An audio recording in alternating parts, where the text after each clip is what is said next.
శ్రీ విఘ్నేశ్వరాయ నమ. శ్రీ గురుభ్యో నమ. శ్రీకృష్ణ పరబ్రహ్మణే నమ.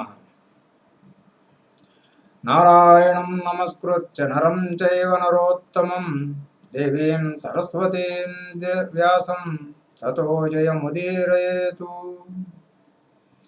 పరమ పవిత్రమైనటువంటి గరుడ మహాపురాణంలో ఆచారకాండ అనే భాగంలో ఆయుర్వేద రోగ నిరూపణము అనే భాగంలో పాండు రోగము, ఉదర రోగము, వాత వ్యాధి, వాత రక్త నిదానము ఇవి విన్నాము. ఇప్పుడు సంక్షిప్త ఔషధీయ యోగసారము అనే అధ్యాయాన్ని విందాము. సుశ్రుత ముందుగా ఏ ఋతువులలో ఏ అపథ్యాలు ప్రకోపాలకు దారితీస్తాయో చూద్దాము. అంటే తినకూడనివి ఏ ఋతువుల్లో ఏమి తినకూడదు.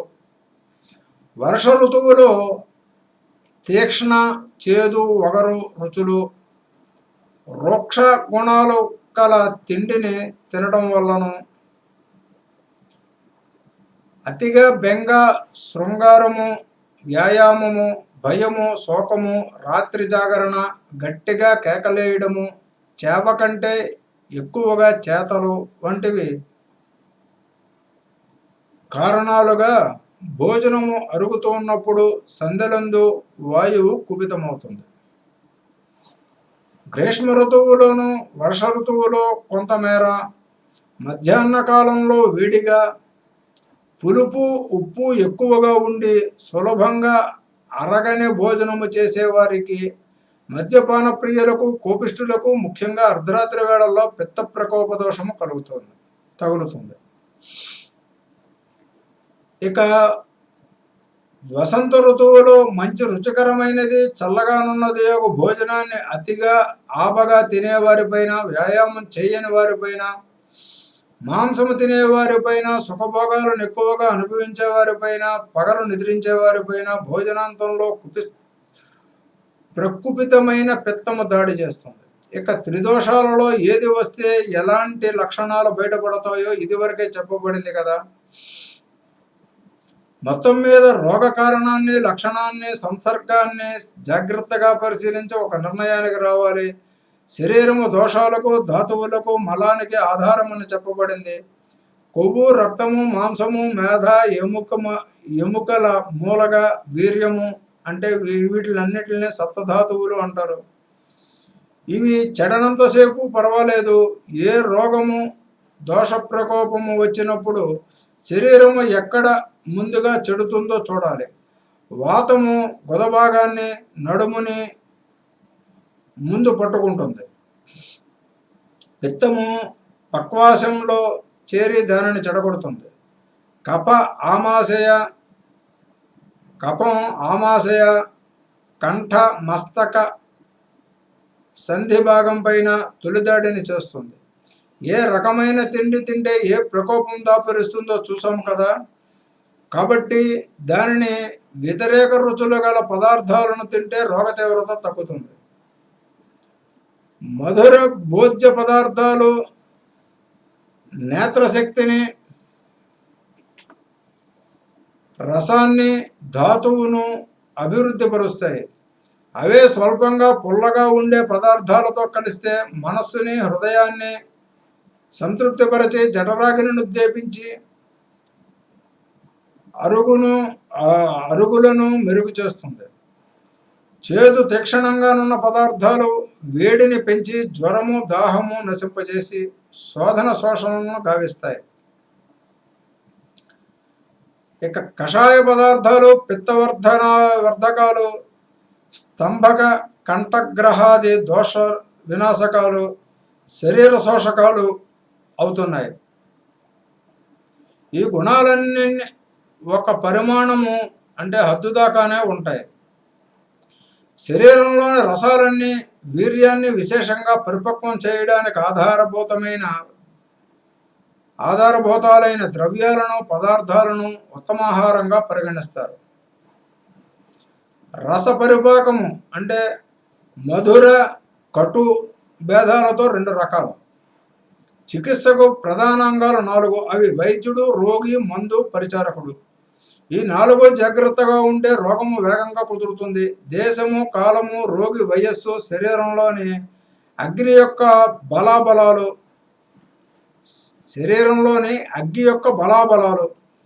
ప్రకృతి త్రిదోష ప్రకోపాలు, వాటి సామ్య వైషమ్యాలు, రోగి స్వభావము, మందు, రోగి శరీర సత్వ సహన శక్తులు, రోగ తీవ్రత, ఈ అంశాలన్నింటినీ బాగా పరిశీలించాకనే విద్వాంసుడైన చికిత్సకుడు ఆ రోగాన్ని కుదిర్చే పనిలో పడతాడు. తచ్చాంతికి వెంటనే ఏదో ఒక చిట్కా వేసి రోగికి నమ్మకం కుదర్చడం కూడా జరుగుతుంది. జలాశయాలను, పర్వతాలను కూడా ఎక్కువ కలిగిన దేశాన్ని ఆయుర్వేదంలో అనూపదేశం అంటారు. ఈ దేశంలో కఫము, వాయువు ఎక్కువగా ప్రకోపిస్తాయి. అడవులు ఎక్కువగా ఉంటే రక్త పిత్తజ ప్రకోపాలు ఎక్కువగా వస్తాయి. సామాన్య దేశాలలో అన్ని రోగాలు ఉంటాయి. మనిషి 16 ఏళ్ళు వచ్చేదాకా బాలకుడని, 70 ఏండ్ల వయసు దాటాక వృద్ధుడని, మధ్యకాలంలో మధ్య వయస్కుడని ఆయుర్వేదం నిర్వచించింది. ఇది అప్పటి మాట. కఫ, పిత్త, వాయువులు శరీరంలో అదే క్రమంలో పెరుగుతాయి. వృద్ధాప్యం వల్ల శరీరము శక్తిహీనమైనప్పుడు రోగి క్షారక్రియ, అగ్ని చికిత్స, శల్యకర్మలు లేకుండా అయిపోతాడు. కృషిస్తున్న దేహం గలవానికి బ్రహ్మణ, స్థూలకాయునికి కర్షణ, మధ్యనున్నవానికి రక్షణ అనడి కార్యాలను చేపట్టాలి. తల్లిదండ్రులకుండే త్రిదోషాదులు పిల్లలకి సంక్రమిస్తాయి. రోగి తల్లిదండ్రులను గూర్చి తెలివిడి చికిత్సకునికి ఉండడం అవసరం. రోగి తల్లిదండ్రులను గూర్చిన తెలివిడి చికిత్సకునికి ఉండడం అవసరము. పిత్తాది దోషాలు సహజ ప్రకృతులతో భాగమైపోతాయి కాబట్టి ఎలా ఉండేవారికి ఏది ప్రకోపిస్తుందో తెలియాలి. బక్కఒళ్ళు, కరుకుదనము, తక్కువ జుట్టు, మారే మనస్సు, కలవరింతలు గల వ్యక్తికి సాధారణంగా వాతం ప్రకోపిస్తుంది. వయసు మీరకుండానే తల పండుట, ఎర్రతోలు, చెమట ఎక్కువ, కోపం ఎక్కువ, మంచి బుద్ధి, నిద్రిస్తున్న చురుకుదనము తగ్గకుండుట అనే లక్షణాలు ఉన్నవానికి పిత్త ప్రకోపం కలిగే అవకాశాలు ఎక్కువ ఉన్నాయి. స్థిరచిత్తము, మెల్లని చల్లని మాట, ప్రసన్నత, మెత్తని కేశాలు, కలలో నీళ్లు, రాళ్ళు కనిపించడం అనే లక్షణాలు ఉన్నవానికి కఫము ప్రకోపించడం సాధారణము. మిశ్రిత లక్షణాలు ఉన్నవారికి 2 లేదా 3 దోషాలు ఉండొచ్చు. దోషాల దశలు 4. అవి మంద, తీక్షణ, విషమ, సమదశలు. జఠరాగ్నిని ముందు కాపాడి దానిని సమంగా ఉంచాలి. విషమ స్థితిలో వాయువును అదుపు చేయాలి. తీక్షణావస్థలో పిత్తదోషాన్ని, మందావస్థలో కఫాన్ని ప్రతిచర్య ద్వారా దశ మారేలా చేయాలి. సర్వరోగోత్పత్తి కారకాలు అజీర్ణ, మందాగ్ని దోషాలే. వాటి లక్షణాలు ఆమ, ఆమ్ల, రస, విష్టంభాలు. ఆమ అంటే చీము, జిగట దోషము వల్ల విసూచిక, హృదయ దోషము, బతకము వంటి ఉపద్రవాలు వస్తాయి. అలాంటప్పుడు వచ అంటే ఇంగువ కావచ్చు. కటుఫల అంటే కరక్కాయ లేదా కాకర కావచ్చు. కటుఫలములను లవణ జలముతో కషాయము చేయాలి. దానిని నీటిలో కలిపి త్రాగించాలి. వాంతి చేయించాలి. ఆమ్ల దోషమున్న చోట శుక్రములో తగ్గుదల, భ్రమ, మూర్ఛ, దాహము మొన్నగు బాధలు బయటపడతాయి. ఇలాంటి దశలో అగ్నిపై వండనివి తినుట, చల్లని నీరు త్రాగుట, చల్లని గాలిని గుండెల నిండా పీల్చుకొనుట మంచిది.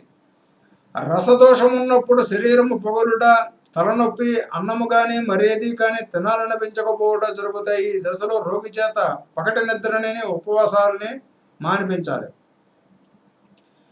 విష్టంభ దోషమున్న రోగికి సోల నొప్పి, కురుపులు, అరుచి, మలమూత్ర విసర్జనాల్లో ఇబ్బంది కలుగుతాయి. అప్పుడు రోగికి చెమట పట్టించాలి, లవణ మిశ్రిత జలాన్ని త్రాగించాలి. 3 దోషాలు గల వారికి ఇంగువ, త్రికూటాలతో సైంధవ లవణాన్ని కలిపి ముద్ద చేసి పొట్టపై పూయాలి. వేడి లేకపోతే వెచ్చని నీరు లేదా తేనె కలిపిన వెచ్చని నీరు తాగడం వల్ల జీర్ణక్రియ సాఫీగా సాగుతుంది. వెదురు మొలకలు, పెరుగు, చేప కూడా మంచి మిశ్రమమే. వెదురు మొలకలు, పెరుగు, చేప కూడా మంచి మిశ్రమమే. దీనికి పాలు మాత్రం కలపకూడదు. బిల్వ, సింధూర అంటే సోన అంటున్నారు. గంభీర అంటే శ్రీపర్ణి, పాటల అంటే కలిగొట్టు, అగ్నిమాంద్య ఈ 5 చెట్ల మూల సంగ్రహాన్ని ఆయుర్వేదంలో పంచమూలం అంటారు. మందాగ్నిని పెంచి పోషించే కఫ, వాత దోషాలను పంచమూల సేవనం పటాపంచలు చేస్తుంది. ఏకాంగి అను పేరు గల ఔషధము సాలపర్ణి, పృశ్నిపర్ణి అంటే పేఠవనము, 2 ప్రకారాల బృహస్పతి అంటే దురదగొండి, బృహతి అంటే దురదగొండి, పల్లేరుకాయ ఈ 5 మిశ్రమాన్ని లఘు పంచమూల అమ్మంటారు. ఈ ఔషధం వాత పిత్త దోష వినాశకము, కాంతివర్ధకము. ఈ 2 మిశ్రమాలని కలిపి దశమూలౌషధి అంటారు. ఈ మందు సన్నిపాత జ్వరాన్ని నశింపజేయడంలో కడు సమర్థము. దగ్గు, ఆయాసము, కునుకుపాటు, పక్కల నొప్పి కూడా ఈ మందు బాగా పనిచేస్తుంది. ఈ మందుని నూనెతో, తేనెతో పరిపక్వము చేసి తలకి రాస్తే కేశ సంబంధిత రోగాలు నశిస్తాయి. ఇప్పుడు స్నేహపాకాన్ని వర్ణిస్తాను. ఇది మందుల కషాయము. పాత్రలో నీటిని తీసుకొని 3 ఆవిరైపోయేదాకా వేడి చేసి అప్పుడు దానితో అనగా మిగిలిన ఆ 4వ వంతు సమాన పరిమాణము గల స్నేహిల ద్రవము అంటే ఔషధమును వేయాలి. ఇదే స్నేహపాకము. దీనిని పాలతో కూడా తయారు చేసుకోవచ్చు. పాలు స్నేహిల ద్రవంతో సమాన పరిమాణంలో ఉండాలి.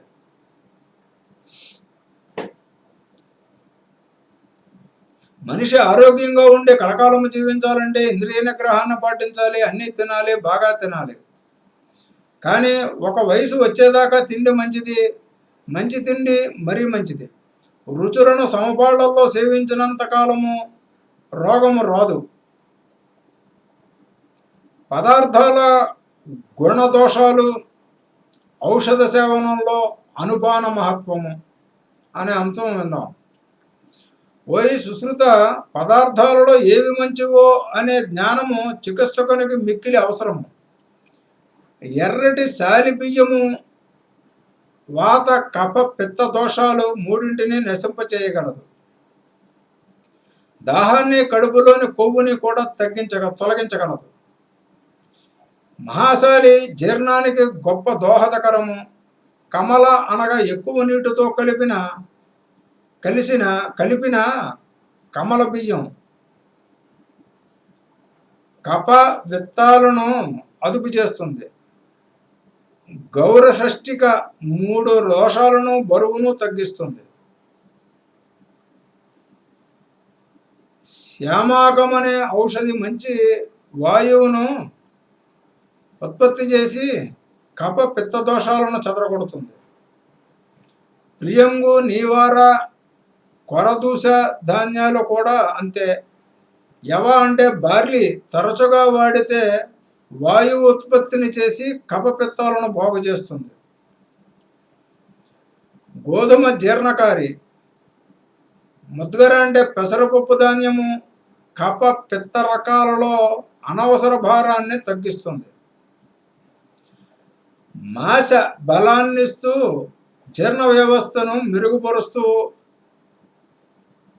కఫపిత్తాలను అదుపు చేస్తుంది. రాజమాస జీర్ణకారి కాదు, అది దేహంలో అదనంగా ఉన్న కఫపిత్తాలను చెదరగొట్టి వాయువు వల్ల తేడా రాకుండా కాపాడుతుంది. కులస్థము కఫవాయువులను చెదరగొట్టి పడిశము, వెక్కిళ్ళు, ప్లేహ వ్యాకోచాలను తగ్గిస్తుంది.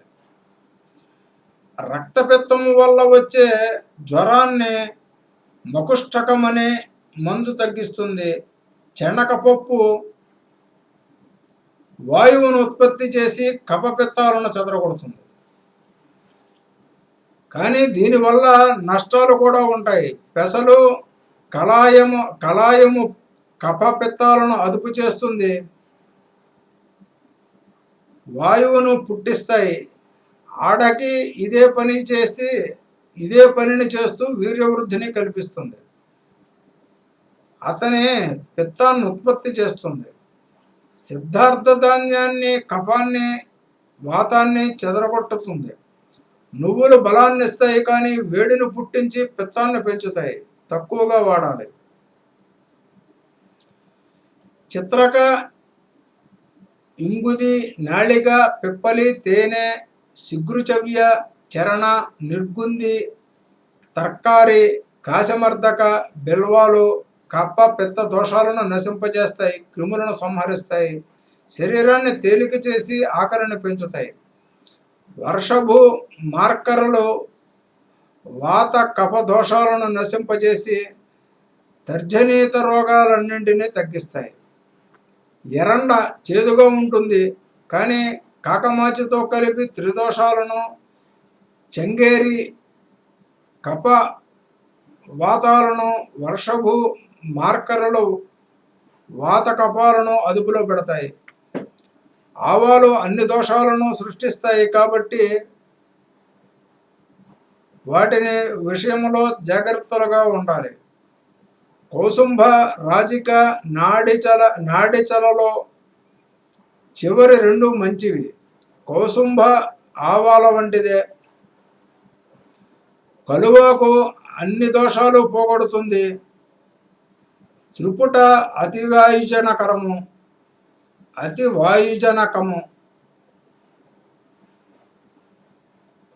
కక్షర అన్ని దోషాలను నశింపజేస్తుంది. వాస్తుక రుచిగాను ఉంటుంది, త్రిదోషాలను తొలగిస్తుంది. చచు అనే శాకము తీయగా ఉంటుంది, చలవ చేస్తుంది. తోటకూర విషనాశకము. ఆకుకూరలన్నింటిలోనూ ఆ గుణం ఉంటుంది. ముల్లంగి ఆమదోషాన్ని పెంచుతుంది, వాతాన్ని కఫాన్ని రక్షిస్తుంది. నిప్పులపై ఉండబడిన ముల్లంగి కూర అన్ని దోషాల నుండి శరీరాన్ని రక్షిస్తుంది. పైగా హృదయానికి, కంఠానికి మంచిది.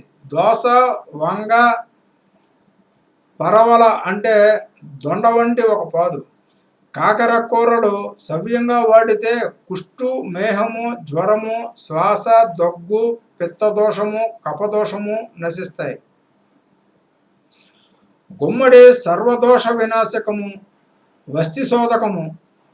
కీరాదోస ఉర్వారుకము అంటే దోశ లాంటిదే, మాత్రము పిత్తదోషాన్ని తగ్గిస్తాయి, కానీ వాత కఫ ప్రకోపాలకు దోహదపడతాయి. నిమ్మ సొరలను ఏ రూపంలో సేవించినా కఫ వాత దోషాలు తగ్గుతాయి. దానిమ్మ వాత దోష నాశకము. నారింజ దోష నివారకమే కానీ బరువు చేస్తుంది. కేసర, మాతులంగాలు కఫ వాత వినాశకాలు.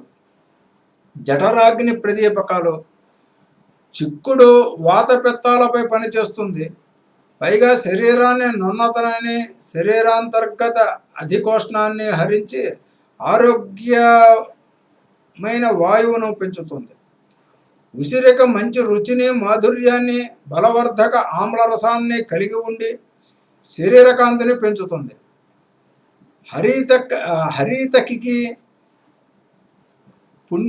హరితకికి పుణ్యాన్ని ప్రసాదించే శక్తికి ఉంటుంది. దానిని సేవించిన వారికి అజీర్ణ సమస్య రాదు. కఫ వాత దోషాలు దూరంగా పారిపోతాయి. బహేడ కూడా అలాంటిదే. ఇది పిత్త దోషాన్ని కూడా హరించగలదు. చింతపండు వాతాన్ని, కఫాన్ని అదుపు చేసి ఆమ్ల రసాన్ని కురిపిస్తుంది. లకచం రుచిగా ఉంటుంది, కానీ దోషాలను ఉత్పత్తి చేస్తుంది. బకుల అంటే పొగడ. కప వాత వినాశకము. జామ సర్వరోగ నివారణ అయిన ముఖ్యంగా గుల్మ వాత కప శ్వాసకాశ రోగనాశకం. కపిస్తము గ్రాహ్యాది జాతులలోని సర్వరోగాలను నయం చేస్తుంది. వేడి చేస్తే విషహారిణి కూడా అవుతుంది. వండిన మామిడి మాంసాన్ని, వీర్యాన్ని, రంగుని, శక్తిని వృద్ధిపరుస్తుంది. వండిన మామిడి మాంసాన్ని, వీర్యాన్ని, రంగుని, శక్తిని వృద్ధిపరుస్తుంది, కానీ వాత రోగాన్ని ఉత్పత్తి చేస్తుంది. నేరేడు త్రిదోష వినాశకమే కానీ విరోచనం కానివ్వదు. తిందుకము కపవాతాలని, రేగువాత పిత్తాలను హరిస్తాయి. ప్రియాలం వాతజన్య దోషాన్ని పోగొడుతుంది. రాజాదనము అరటి, పనస, కొబ్బరి స్వాదయుక్తాలు ఒంటి నునుపుని, కాంతిని, బరువుని పెంచుతాయి. వీర్యాన్ని, మాంసాన్ని కూడా వృద్ధి చేస్తాయి. ద్రాక్ష, మధుక, ఖర్జూర, కుంకుమలు వాత రక్త దోషాలపై విజయం సాధించే శక్తిని కలిగి ఉంటాయి. పిప్పలిని వండుకొని తింటే శ్వాస, పిత్తాలు బాగుపడతాయి. ఆర్ద్రకం అంటే అల్లము రోచకము, పుష్టికారకము, అగ్నిదీపకము. అంతేకాక అల్లము కపాన్ని, వాతాన్ని కూడా కాపాడుతుంది. శొంఠి, పిప్పలి, నల్ల మిరపలను కలిపి స్వీకరిస్తే కపవాతాలు దోషాలు నశిస్తాయి. ఎర్రమిరపకాయలు శరీరానికి పుష్టినివ్వలేవని శాస్త్రం చెబుతోంది. ఇంగువ గుల్మాల్ని, సోలను, మలావరోధాన్ని దూరం చేసే శక్తి కలిగి ఉంటుంది. అలాగే వాతాన్ని, కఫాన్ని కూడా దోషం లేకుండా సరిచేస్తుంది. యమాని, ధనియా, అజాఘృతాలు వాతజ, కపజ దోషాలను దూరం చేస్తాయి. సైంధవ లవణము కనులలో కాంతిని, శరీర పుష్టిని దిగ్గుణీకృతం చేస్తూ త్రిదోషాలను తగ్గిస్తుంది. నల్ల ఉప్పు సౌవర్చలం అంటారట. వాతపు అడ్డంకులను తొలగిస్తుంది. వేడిని, గుండె నొప్పిని తగ్గిస్తుంది. విడంగము అనే మందు వేడిని, దాని తీవ్రత వల్ల కలిగే అన్ని బాధలను, సోలని, వాతదోషాన్ని నివారించగలదు. రోమక లవణము హృదయ రోగాన్ని, పాండు జబ్బుని, గొంతు బాధలను రూపుమాపుతుంది. యవక్షారము అగ్నిదీపకము, సర్జిక్షారము లవణాలను పెంచుతుంది, ఆకలిని కలిగిస్తుంది, కురుపులు చితికేలా చేస్తుంది. నాభాసం వాననీటి మందు సర్వదోషాలను, సర్వ విషాలను హరిస్తుంది.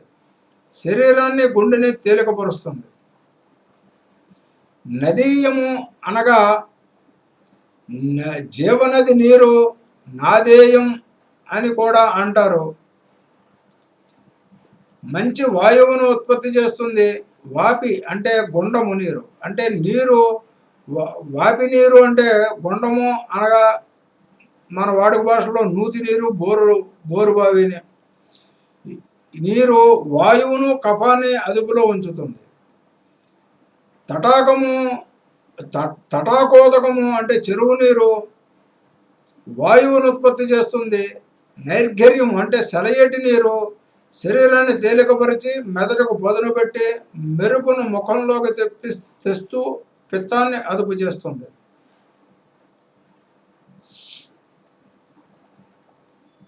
పగలు సూర్యకిరణాలు, రాత్రి చంద్రకిరణాలు తగిలే నీరు వాన నీటి వలె అంటే ఆకాశ జలం వలె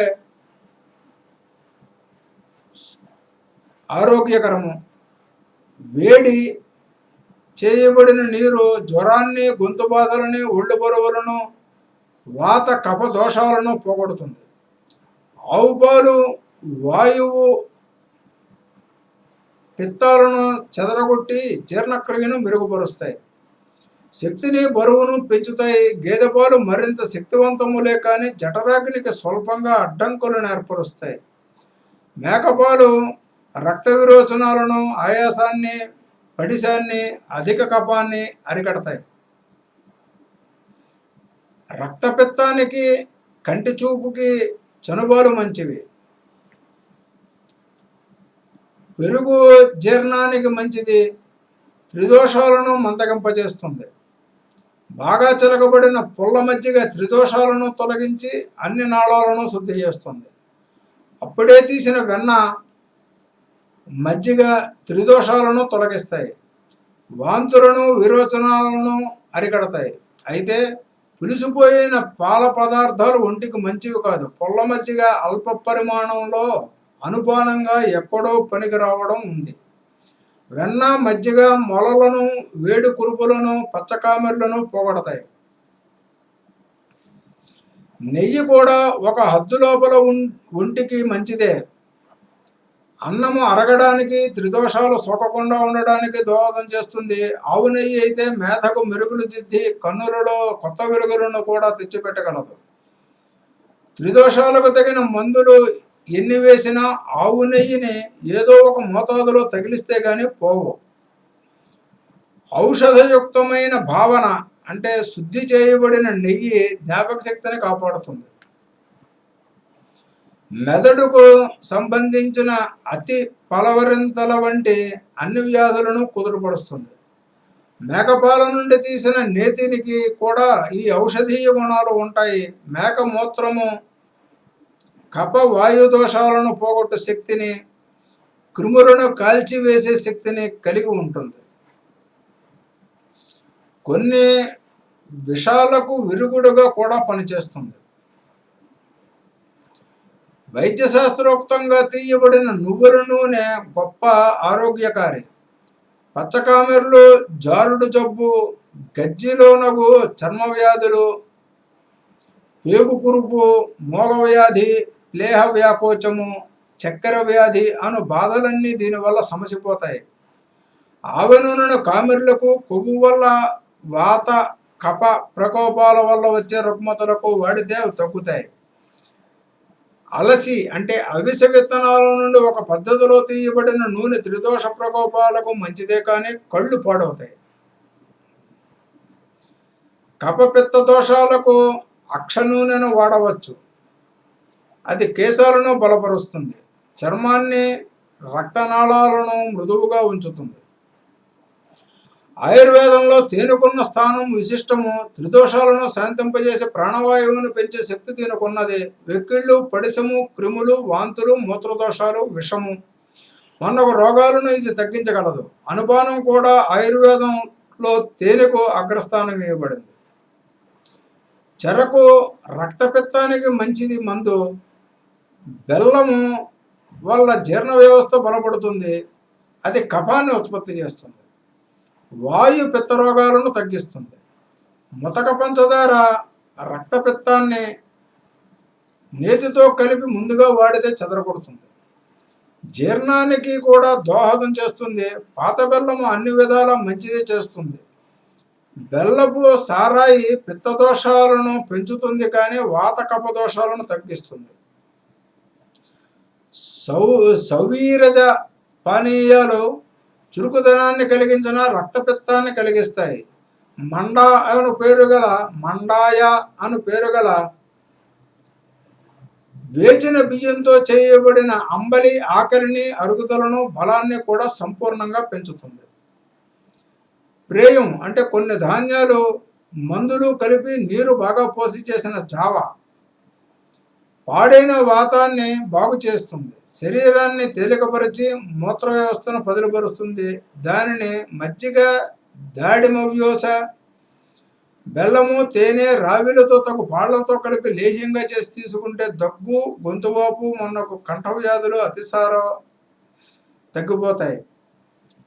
చారు అంటే రసము సహజంగానే చింతపండు, నీరుల మిశ్రమం కావడం వల్ల గొంతు నుండి చివరి దాకా గల వ్యవస్థను స్వస్థపరుస్తుంది. గుండ్రటి ఉల్లి, ముల్లంగి పండ్ల ముక్కలతో, నేతితో కానీ నూనెతో కానీ తయారు చేసిన రసము ఉత్సాహాన్ని, బలాన్ని పుంజుకునేలా చేస్తుంది. దీనిని గోరువెచ్చగా ఉన్నప్పుడే తాగడం మంచిది. దాడిమ ఉసిరికలతో తయారు చేసిన యోష అంటే ఉప్పు లేని రసము జఠరాగ్నిని ప్రజ్వరిల్లపజేసి వాతపిత్త దోషాలను పోగొడుతుంది.